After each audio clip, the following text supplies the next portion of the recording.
Ils ont créé l'événement hier lors de leur passage à Paris.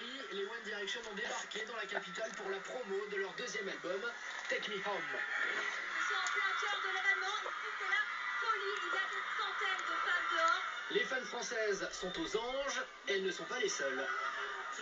Elle a vu Harry. Je suis resté bouche bée. Elle me regarde en disant je t'aime. Et elle crie Harry. C'est dingue.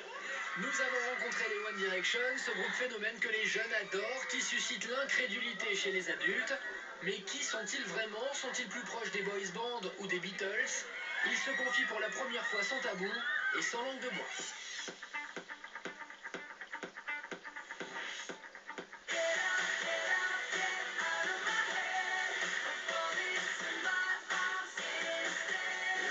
Le phénomène boys band est bel et bien relancé avec ses 5 anglo-irlandais révélés dans la version britannique de X Factor.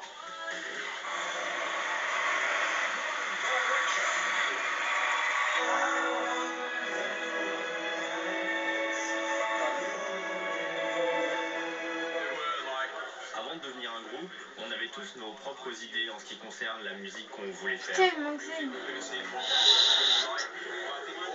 Mais finalement, on allait bien ensemble. Et maintenant, quand je regarde ces 4 mecs, je me dis que ce sont devenus de vrais amis.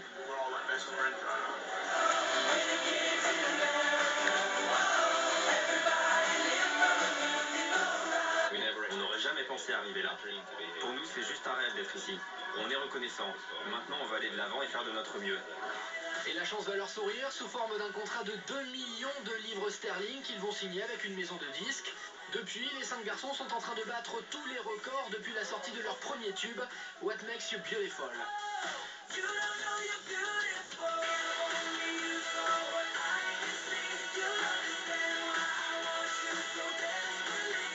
Au Royaume-Uni, ils ont été numéro 1 du top iTunes 15 minutes seulement après la mise en ligne de leur premier tube.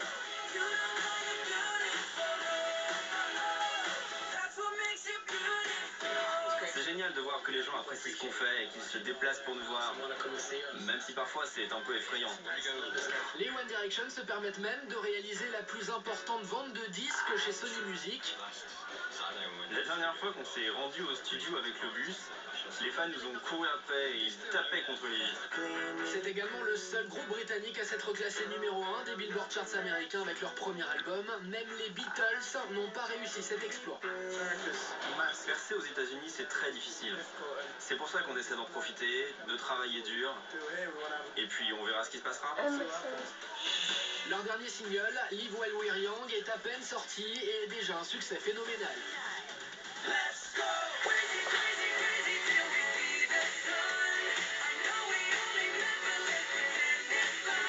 Rien ne semble plus pouvoir les arrêter et face aux critiques de leurs détracteurs, les 5 garçons essaient de rester zen. On aime tous les paparazzis. C'est la première fois que j'entends une célébrité dire ça. Je pense que les gens écrivent parfois des choses et ils ne réfléchissent pas au fait qu'ils peuvent blesser quelqu'un. Mais bon... Mais les critiques ne semblent pas affecter leur popularité. Cris, larmes et crises d'hystérie à chacun de leurs passages, c'est l'émeute.